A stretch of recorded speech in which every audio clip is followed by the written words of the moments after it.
Hər vaxtınız xeyirli olsun, hörmətli tamaşaçılarımız. Xoş gördük hər birinizi. Bu buraxılışımızda biz manual terapiya haqqında danışacağıq. Manual terapiya nədir, təbabətdə rolu nədir, hansı xəstəliklərin müalicəsində istifadə olunur? Bax, bütün bunları bilmək istəyirsinizsə, o zaman elə buraxılışımızı qaçırmayın, izləyin. Bu haqda sizə məlumatları Atlas Tibb Mərkəzinin manual terapevti Arzu Həsənov və manual terapevt Zaur Əliyev verəcəklər. Xoş gəldiniz studiyamıza. Arzu bəy, manual terapiya haqqında son zamanlar ümumiyyətlə belə danışılır, amma çox insanların o qədər məlumatı yoxdur. Manual terapiya nədir, təbabətdə rolu nədir, hansı xəstəliklərin müalicəsində istifadə olunur, tətbiq olunur? Bu haqda məlumat versəniz tamaşaçılarımıza yaxşı olardı. Buyurun. Biz dəfələrlə çıxış edirik televiziyalarda və çalışırıq bu suala imkan daxilində ətraflı cavab verək, amma yenə də bu suallar doğrudan da doğru. Çünki bəzən bizi manual terapevtləri sınıqçılarla qarışdırırlar. Biz deyəndə gəlib görəndə ki, müəyyən traksiya üsullarımız, müalicə üsullarımız bir-birinə oxşuyur. Deyirlər ki, elə bu da sınıqçılıqdır, amma fərqi ondan ibarətdir ki, təbii biz bunun elmini oxumuşuq, təbii ki, ali savadlı həkimləri və yəni elədiklərimizə biz garantiya veririk. O nöqteyi nəzərdən də demək ki, biz sınıqçıyıq, təbii ki, düzgün deyil. Manual terapiya çox qədim üsullardan biridir. 7500 ilə yaxın yaşı var. Və təbii ki, bunun tibbdə rolu hal-hazırda demək olar ki, bəlkə də hələ yerini tapmayıb öz rolunu. Çünki bizim respublikada şəxsən, əgər biz öz respublikamızdan danışsaq, manual terapiya dediyimiz elm sahəsi bizdə mövcud deyil. Yəni bizdə reyestrdə, mən bunu dönə-dönə həmişə təkrar edirəm ki, manual terapevtlər yoxdur. Və manual terapiyanın rolunu gücləndirməkdir bizim fikrimiz də, amalımız da. Çünki manual terapiyanın tibbdəki rolunu bu günə qədər də təbabət hələ də qavraya bilmir. Daha doğrusu bəlkə biraz dostlarına daş atmış kimi olardı. Amma təbii ki, onurğa sütununun müəyyən fizioloji xüsusiyyətləri var ki, təbabət işçiləri, yəni həkimlər öz işlərində, öz praktikalarında bundan istifadə eləmirlər. Nə üçün? Çünki ağla gəlmir bəzən, yəni fikrə gəlmir. Son fikir olaraq belə bir fikir əmələ gəlir ki, bəlkə onurğa sütunu, amma heç bəzən də onurğa sütunu ümumiyyətlə yada düşmür. Təbii ki, o rol haqqında danışmaq üçün onurğa sütunun öz fizioloji xüsusiyyətlərindən danışmaq istəyərdim. Çünki onurğa sütunun quruluşu... Yəni, manual terapiya onurğa sütununda meydana gələn xəstəliklərin, problemlərin müalicəsi üçün nəzərdə tutulan bir müalicə üsuludur. Bəli, və bunu necə edirsiniz? Və qədim üsuldur. Və bunu necə edirsiniz? Qaydaları necədir? Birazdan ekranlara gələcək görüntülərimiz. Buyurun, davam edək. Burada qaydalardan çox ilk növbədə mən istəyərdim onurğa sütunun müəyyən fiziologiyası haqqında danışım. Çünki onurğa sütunu ötürücü sistemdir. Mərkəzi sinir sisteminin yəni quruluşu elədir ki, onurğa beyni onun içərisindən demək olar ki, paylanır. Yəni, əgər kabel sistemi təsəvvür edebilirsiniz, ATS sistemini, ATS-dən çıxan kabellər, yəni kabellər vasitəsilə təbii ki, mənzillərə çəkilir və hər hansı bir nahiyədə bir problem əmələ gələrsə, hər hansı bir sahədə, təbii ki, telefon işləməyəcək. Yəni, bu çox bəsit bir müqayisədir, amma onurğa sütunun özəllikləri elə ondan ibarətdir ki, onun quruluşu qığırdaq toxumasında, o aradakı qığırdaq toxumalar imенно həmən səviyyədə sinir sistemi çıxarır. Baxın, burada göstəririk. Bu qığırdaq toxumadır, qığırdaq həlqəsi və pulpoz toxumadır. Yəni, bu gələcəkdə çox böyük bəlalara yol açır. Yəni, fəqərəyə düşən düzgün olmayan təzyiq həmən qığırdağın onurğa beyninə sirayət olmasını gətirib çıxardır və bu sinir sistemi, gördüyünüz sinir sistemi, yəni onurğa beyni və sinir kötücükləridir ki, bütün bəlalar buradan başlayır. O nöqteyi nəzərdən də bunu öyrənmədən, bunu dərk eləmədən, bunu qavramadan və həkimlər də yada salmadan müəyyən problemlərin həlli doğrudan da mümkün olmur. Yəni, o nöqteyi nəzərdən də onurğa sütununun bütün gələcək tip, yəni əgər tip sahələrini götürsünüz, lordan tutmuş, yəni burun, qulaq boğazdan tutmuş, göz həkimindən tutmuş, hətta proktologiyaya qədər, yəni düz bağırsaq xəstəliklərinə qədər bütün xəstəliklərlə və tip sahələrinə bağlıdır. Çünki təsəvvür edin ki, baxın, belə bir şey göstərəcəm sizə. Baxın, bu şəkildə gördüyünüz sinir sisteminin belə deyək, etaplı sürətdə, yəni başdan axıra qədər aşağı düşdükcə onurğa sütununda inervasiya sahələridir, yəni sinir təchizatı sahələridir. Hansısa bir nahiyədən çıxan sinir özü gördüyünüz sahədə konkret olaraq sinir sistemini daxil üzvləri inervasiya edir, yəni sinir təchizatı edir. Ona görə də hər hansı bir nahiyədə onurğa sütununun göstərdiyimiz istənilən nahiyəsində əgər problem varsa, təbii ki, bu sinir sistemi gələcəkdə digər xəstəliklərə... İstənilən orqanlara təsir edir. Təbii, yəni burada yenə deyirəm, qulaqdan, burundan tutmuş, düz bağırsağa qədər, oynaqlardakı ağrılara tutmuş, yəni sinir sisteminə qədər təbii ki, problemlər mənə gəlir. Amma təəssüflər olsun ki, təbabət bu hal-hazırda indiki dövrümüzdə baxmayaraq ki, biz 3-cü minillikdə yaşayırıq, rentgenimiz, MRT-miz olmasına baxmayaraq çox təəssüflər olsun ki, yəni digər həkimlər, yəni təbabət sahələri onurğa sütununun rolunu bəzən çox küçümsəyirlər. Ona görə də çox böyük problemlərlə gəlir. Bəzən uzun müddət xroniki xəstələr,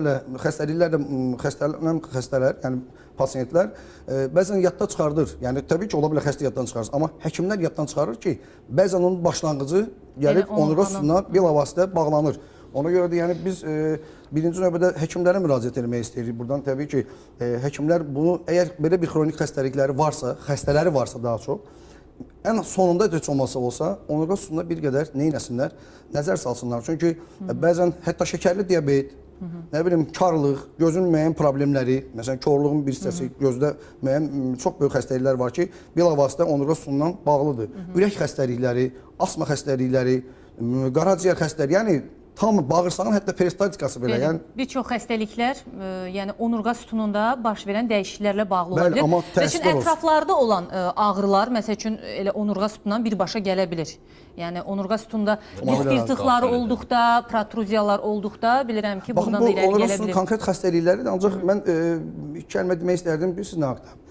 Təbabətdə elə məsələn xəstəliklər var ki, məsələn, bronxial asma deyirik. Baxın, mən uzun müddət özüm buteyka üsuluna məşğul olmuşam, yəni tənəffüslə müalicə. Təsəvvür edə bilərsiniz ki, 98% bronxial asmalı xəstəliklərin onurğa sütununda, xəstələrin onurğa sütununda boyun döş nahiyələrində fəqərələrin əyrilikləri olur. Yəni fəqərlər özü yerlərindən sapırlar. Yəni fəqərə düzəni mən bayaq sizə göstərdim. Əgər mümkünsə bir dəqiqə bir də onu göstərim. Bəli, bir daha göstərək, görüntümüz gəlsin arxa çıxıntıları bir xəttin üstündə olmalıdır və ortada olmalıdır. İstənilən fəqərənin millimetrdən, 2 millimetrdən, 3 millimetrdən artıq burulması və yaxud dəyişməsi, yer dəyişməsi təbii ki, həmən sinirin və bilavasitə daxil üzvlərdə inervasiya olunan nahiyələrə problem yaradır. Və təbii, baxın, 5-ci fəqərədən, boynun 5-ci fəqərəsindən döş qəfəsindəki döşün 5-ci, 6-cı fəqərəsinə qədər ağciyər və bronxların inervasiyası baş verir.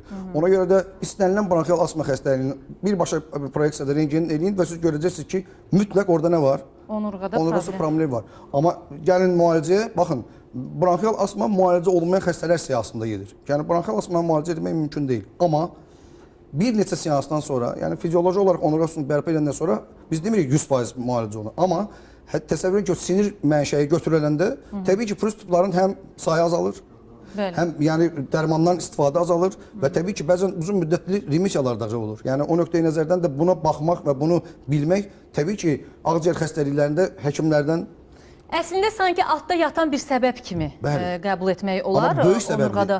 Böyük səbəb, bəli. Hətta törədici bir səbəb kimi də. Rus dilində belə bir çox gözəl bir misal deyirlər. Deyirlər, psi bolezn от нервов. Yəni Azərbaycanda deyir, bütün xəstəliklər sinirləndir, sinir mənşəlidir. Və təbii yəni bu sözün çox böyük əsası var. Yəni əgər qurdalasaz onurğa sütununu həqiqətən də baxsaz bu dediyimiz mənbəyə, mənbə olaraq, başlanğıc olaraq çox böyük sinirdə dəyişikliklər əmələ gətirir ki, özündən də, yəni özümüzdən də asılı olmayaraq, gözümüzdən iraq daxil üzvlərdəki problemlərə çevirir. Amma yenə deyirəm, təəssüflər olsun ki, həkimlərin ən son ağlına gələn, yəni onların ən son düşündüyü bir şey onurğa sütunu olur və ümumiyyətlə bəzən düşünmürlər. Yəni bəzən müalicələr də effekt vermir. Müəyyən bir orqanı ya belə deyək, bədəndə olan ətrafları müalicə edirlər, amma ağrılar keçmir. Elə bu zaman ola bilər ki, onurğadan baxın, belə bir çox bəsit bir misal çəkmək istəyirəm sizə. Siz təsəvvür edin ki, barmağınızı qoymusunuz qapının arasında və təbii ki, həmən qapının arasında qalan barmağınızı istənilən dərmanla, istənilən fizioterapiya ilə müalicə etməyə çalışırsınız. Yəni bu məqsəd deməkdə nədir? Təsəvvür edin, fəqərə yerindən burulur və bəsit bir sinir kötüyücüyünü, baxın göstərəcəm sizə. Baxın sinir kötüyücüləri, fəqərə bir-birinin üstündə burulanda alt çıxıntı ilə üst çıxıntı arasında kötüyücüləri görürsünüz. Yəni kənardan bənövşəyi rəydə 2 dənə sinir kötüyü çıxır. O sinir kötüyücüləri sıxılmış vəziyyətdə olur. Və təbii o barmaq elə bir qapı arasında qalmış. Siz onu müalicə eləyə-eləyə müalicəsizliyə gətirib çıxardırsınız. Əslində elə bax, bütün bu onurğada baş verən patologiyalar, məsələn, əyriliklər, skalyoz, bütün, yəni hamısı sinirə baskı edir. Sinirə baskı etdikcə də digər orqanlara da öz mənfi təsirini göstərir. Baxın, belə bir söz deyim sizə. Yəni burada skalyoz haqqında axır vaxtlar bu söhbətlər doğrudan da mətbuatda, yayım orqanlarında çox böyük vüsət alıb. Skalyozların böyük əksəriyyətinin səbəblərindən biri təəssüflər olsun ki, oma sümüyünün əyirliyidir. Baxın, tas sümükləri 3 hissədən ibarətdir. 2 dənə tas sümüyüdür, bir də oma sümüyüdür. Oma sümüyünün yerindən tərpənmək imkanı var. Siz təsəvvür edin ki, bina tikmək istəyirsiniz, özünü də düz qoyursunuz. Əgər təbii ki, əyri qoyursanız, pizza başnası deyirlər. Yəni pizza qulləsi kimi belə bir şey əmələ gələcək. Amma onurğa sütununda oma sümüyü əyləndə, onun üzərində onurğa sütunu başlayır özünü nə etməyə? Uyğunlaşdırmağa və skalyozların böyük əksəriyyətinin səbəblərindən birincisi deyərdim ki, oma sümüyünün əyriliyidir. Təəssüflər olsun, bu dəqiqə hal-hazırda respublikamızda onurğa sütunununla məşğul olan, yəni o sınıqçılar biz deyirik. Biz hər kəs idman müəllimlərindən tutmuş, bəzi sınıqçılar var ki, biz onurğa sütununu müalicə edirik və əksər hallarda da skalyozları müalicə edirik. Çünki bu çox böyük problemə çevrilib deyə hal-hazırda valideynlər artıq uşaqlarını bilmir. Hara aparım, nə edeyim? Tək ki, sən mənə dedin ki, mən müalicə edirəm. Mən qaça-qaça gətirirəm, nə qədər istəyirsiniz gətirib aparacağam. Baxın, fizioterapiya ilə başlar müalicə eləməyə. Başa düşürəm, bəli, fizioterapiya onurğa sütununda müəyyən qığırdaq toxumaya kömək eləyə bilər, əzəllərdə müəyyən dəyişikliklər yetirə bilər. Amma əgər siz binanın özünü düzəltməmisinizsə, o skalyozu ömür billah müalicə eləmək mümkün deyil. Yəni birinci onurğa düzəlməlidir ki, onurğa sonra... sütunun duracağı yer düz olmalıdır. Baxın, bəzən bəsit bir defansı, biz ona defans deyirik, onurğa sütununda yəni skalyozların dərəcələri var. Yəni birinci də 4 dərəcə olur. Amma 8-10 dərəcədən başlayaraq başlayır skalyozun dərəcələri. Amma 2-3 dərəcə, 5 dərəcəyə qədər olan məsələn bəsit bir defansı 8 ayın ərzində çevrilir 4-cü dərəcə skalyoz. Nə üçün? Çünki səbəbinə baxmırlar. Oma sümüyü əyridir, başlayırlar idman verməyə, əzəllər başlayır qeyri-normal inkişaf eləməyə və təbii ki, hansı tərəfə zəifdirsə, onurğa sütunu əyri aparır. Və sonunda da gəlib çıxır nə? Baxırsan ki, çox bəsit bir problemi çevrilir elə bir problem ki, artıq onu geri qaytarmaq mümkün deyil. Bəzən hətta operasiyalar da mümkün olmur. Çünki çox travmatik operasiyalardır onurğa sütunundakı operasiyalar və ona görə də həm də bahalıdır. Yəni indiki dövrdə məsələn 40 min, 50 min evro aparıb verəsən ki, mənə var onurğa sütununu düzəltmək, hər bir üstünə imkanı. İndi biz birazdan elə bu manual terapiya ilə bu onurğa sütununda olan disklərin əyilməsini necə düzəldirsiniz? Bu haqda məlumat verəcəyik tamaşaçılarımıza.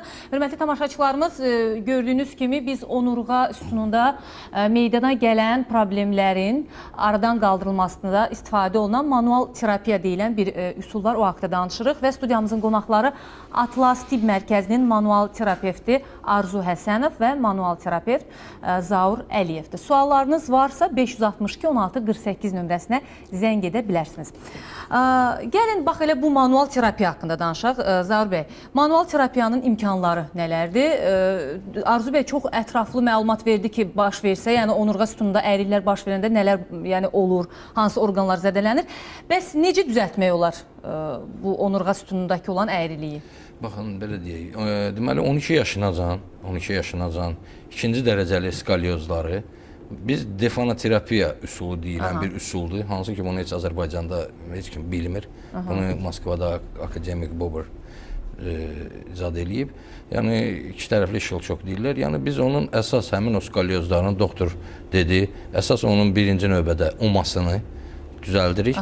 Onu düzəldikdən sonra həmin o defonoterapiya ilə biz həmin o ikinci dərəcəli skalyozları tam düzəldirik. Və necə, əsas məqsəd odur ki, necə düzəldirsiniz? Arzu bəy dedi ki, fizioterapiya o sonraki etap ola bilər. Bəli, fizioterapiya sinir sisteminin müalicəsi üçün, aslında o siniri müalicə eləmək üçün dərmanlarla tok vasitəsilə yedir. Yəni, bu tokdur, masajdır, bunlar onurğa sütununu düzəldə bilmir. Mümkünü yoxdur. Çünki onurğa sütunu əgər əyridirsə, ona fiziki təsir eləmədən, yəni onun üsulları var, o üsullarla eləmədikdə, o heç vaxt düzəlməz. Mümkün olan şeydir. Siz bunu açıqlamaq istəmirsiniz indi, yoxsa yəni necə edirsiniz bunu? Yəni bilirsiniz, bu bir elmdir, bu əllə öyrədilən bir elmdir. Hər fəqərənin 8 istiqamətə sürüşməsi, burulması olur. Həmin o fəqərələri burma üsulları var ki, onları bururuq və həmin... Və onu əllə edirsiniz? Bəli, əllə plus onun üsulları var. Yəni hansı üsulları var ki, indi yəni mən burada təbii ki, bu yox, onu yəni dərinliklərə getməyəcək. Sadəcə mən istədim ki, tamaşaçılarımız bilsin ki, siz bunu əl vasitəsilə, o diskləri əllə düzəldirsiniz. Bəs Azərbaycanda kifayət qədər aktual problem disk yırtığı. Bunu necə, onu da mı etmək mümkündür yoxsa? Baxın, mən sizə bu yırtıqlar barəsində belə deyim. Deməli, yırtıqların əmələ gəlməsində səbəbi fəqərənin yerində olmamasıdır. Fəqərə burulduqda düşən təzyiq düz düşmədiyinə görə həmin o qığırdaq, pulpoz toxuma qabarır və bir gün qırılır. Qırıldıqda olur o qrija. Bəli, elə qrijalar var ki, 35-40% qrijalar var ki, biz onları müalicə eləyirik. Yəni həmin o xəstəyə o qrija ona problem yaratmır. problemi yaradan fəqərənin burulmasıdır və sinirin sıxılmasıdır. Amma çox vaxt elə aparırlar operasiya, indi qanun da belə 7 mm-cən eləmirlər. Yəni elə qrijalar var ki, biz onları müalicə eləyirik. Həmin o qabarmaların 85%-ni Amma biz yəqin ki, müalicə ilkin eləyirik. mərhələlərdə müraciət olunsa, hələ ki o qrija təzə-təzə yarananda, indi o ölçüsünə görə yəqin onu müəyyən Bilirsiniz, ən edirlər. əsas onun ölçülərindən çox hara çıxması və hara dəyməsidir. Yəni sinir kötücüyünün üstündədirmi, altındadırmı, sentralnıdır, onurğa sütununun orta hissəsindədirmi? Yəni biz onu görürük, bilirik və ondan sonra onu müalicə eləyirik. edirsiniz. Bəli. Arzu bəy, bu müalicələr yəni əllə edirsiniz, manual terapiya. Onu neçə seans etmək lazımdır? Məsələn, bir diski düzəltmək üçün sizə neçə müddət vaxt lazımdır? Belə bir söz deyim sizə ki, qığırdağın vəziyyətindən asılı olaraq, yəni burada faktorlar çoxdur, yəni bir faktor deyil. Məsələn, yaş. Baxın, bayaq doktor dedi ki, 12 yaşına qədər. Məsələn, 6-7 yaşına qədər onun məsələn bir və yaxud 2 seansla biz düzəldirik. Qığırdaq, burada yaşın çox vacib əhəmiyyətdən ondan ibarətdir ki, yaşlaşdıqca qığırdaqda çox belə deyək, geri qayıtmayan dəyişikliklər əmələ gəlir. Yəni girəzləşmələr gedir. Biz el arasında girəzləşir, amma kalsinasiya deyirik biz ona. Qığırdaq öz elastikliyini itirir. Bizim respublika su içməkdən tamamilə özünü dərkizib. Yəni biz su içmirik. İçdiyimiz müəyyən mayelər var ki, qığırdağın tamamilə suyunu alır. Və zaman ərzində fiziki iş, düzgün oturmamaq, düzgün yatmamaq, qamətin düz saxlanmaq, yəni qamətə təsir edən çox boy amillər gətirib son nəticədə qığırdağın elastikliyin pozulmasından çıxır. Və təbii ki, dönə-dönürsən 67 yaşında məsələn adamla 12 yaşında adam arasındakı fərq çox böyükdür. Təbii biz dalbadal eləmirik bu şeylər. Bəzən xəstələr deyir, nə qədər gəlib yeyəcəm, 10 dəfə, 15 dəfə. Baxın biz məsələn 12-13 yaşında uşağın disk sürüşməsini bəzən 2-3 manipulyasiya ilə qaydasına qoyuruq. Yəni təbii ki, bu ola bilər dalbadal olmasın. Biz ay yarım, 2 ayın ərzində bunu edirik. Nə üçün? Müəyyən hərəkətlər veririk xəstələrə. Qığırdaqlar dəyişdirilir. Yəni elə hərəkətlər verir ki, qığırdağın elastikliyini bərpa eləyir. Elə maddələr var ki, qığırdağa kömək edir, onu yumşaldır, onu işləmək, yəni manual terapevtin işləməsini rahatlandırır.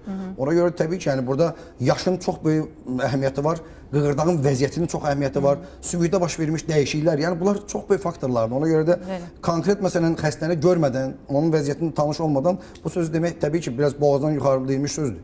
Amma dediyim kimi, məsələn 2 yaşına qədər uşaqlarda oma sümüyünün əyrilikləri olur. Məsələn tazda çıxırlar, deyirlər, oması çıxıb. Oma çıxığını bəzən illərlə, üzr istəyirəm, 2 il korsetdə saxlayırlar.